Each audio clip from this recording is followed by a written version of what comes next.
আজকের এই সুন্দর পরিবেশে আমাদের মাঝে উপস্থিত পাকসুল মাদ্রাসার সম্মানিত অধ্যক্ষ ইসলাম প্রচারক, আমাদের প্রিয় সকলের আমার ছাত্র কাকা মজিদ ইসলাম, আমাদের পরিচালক শিক্ষা প্রতিষ্ঠানের আমাদের শিক্ষক এরশাদ কলেজের সম্মানিত শিক্ষক Abdur Rahman Memorial technology project principal Abu Taher sir, উপস্থিত আমাদের গ্রামের মুরব্বী দাদু কাকা, খান কাকা, শরীফ ভাই সহ আমি সকলের নাম বললাম না, এবং বিভিন্ন প্রতিষ্ঠানের অধ্যক্ষ, প্রধান শিক্ষক, সরকারি চাকরিজীবী, রাজনৈতিকবিদ, সবাইকে ধন্যবাদ।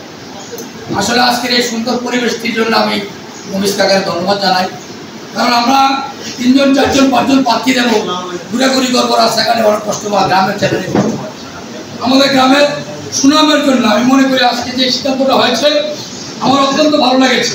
আমরা সবাই এক হয়ে একজন সভাপতি প্রার্থী, একজন অভিভাবক সদস্য, একজন শিক্ষক সদস্য দিয়ে আমরা এই প্রতিষ্ঠানে একটা সুনাম অর্জন করার জন্য সারা এলাকাতে গুরুত্ব থাকবে, রেকর্ড হয়ে থাকবে আমার মনে হয় ইনশাআল্লাহ। আমার মনে হয় আজকের এই ইতিহাস, আজকের এই 3টি ইতিহাস হয়ে থাকবে। আমরা কোনো প্রার্থী নাই, কোনো প্রতিদ্বন্দ্বিতা নাই, বিনা প্রতিদ্বন্দ্বিতা আমরা সবাই এক হয়ে আমরা একজন সভাপতি এবং একজন অভিভাবক সদস্য, টিচার সদস্য দিতে পেরেছি। আমরা আমাদের সাবেক অধ্যক্ষ সেলিমুদ্দিন আছে এখানে, আমরা সকলের মতামতের ভিত্তিতে, মোস্তাক কাকা আসছে, সাধারণ আছে, আমরা সকলের অনুমতি নিয়ে আমরা আগাতে পারছি।